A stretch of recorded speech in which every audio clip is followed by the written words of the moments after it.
Mahakama ya hakimu mkazi Kisutu imeahirisha hadi Juni 2, 2025 kesi ya uhaini inayomkabili mwenyekiti wa Chama cha Demokrasia na Maendeleo Chadema Tundu Lissu baada ya upande wa mashtaka kusema kuwa uchunguzi wa shauri hilo bado haujakamilika na kuiomba mahakama kupanga tarehe nyingine. Baada ya maamuzi hayo, hizo video zinazochanganywa unavyozishuhudia, hiyo moja ni Tundu Lissu akiwa kwenye kizimba cha mahakama ya Kisutu akiwapa salamu wanachama na washirika wake waliohudhuria mahakamani.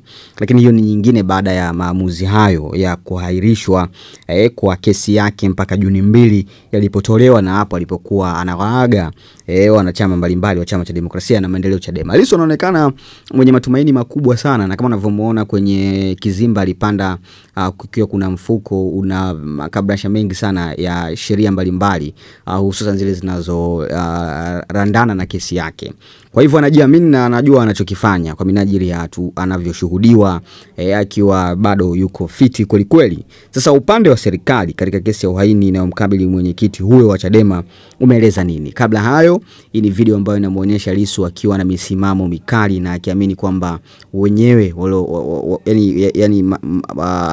waliomshtaki kama wameyakanyaga hivi na yeye yupo tayari kwa ajili ya kupambana nao. Msikilize hapo alafu nitakueleza mahakama yenyewe imeeleza nini mahakamani.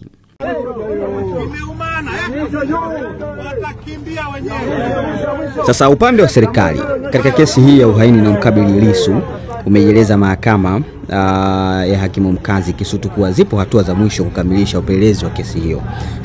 Hata hivyo, mahakama pia imetoa uamuzi mdogo kwamba kesi hiyo itaendelea kusikilizwa kwa njia ya kawaida na si kwa njia ya mtandao tena, huku wanaohudhuria kesi wakitakiwa kuacha mihemko ya kelele mahakamani. Kesi hiyo ya uhaini ipo mbele ya hakimu mkazi mfawidhi Franco Kiswaga, ambapo awali wakili wa serikali Nasoro Katuga alieleza mahakama kwamba kesi hiyo imeitishwa kwa ajili ya kutajwa na upelelezi bado haujakamilika.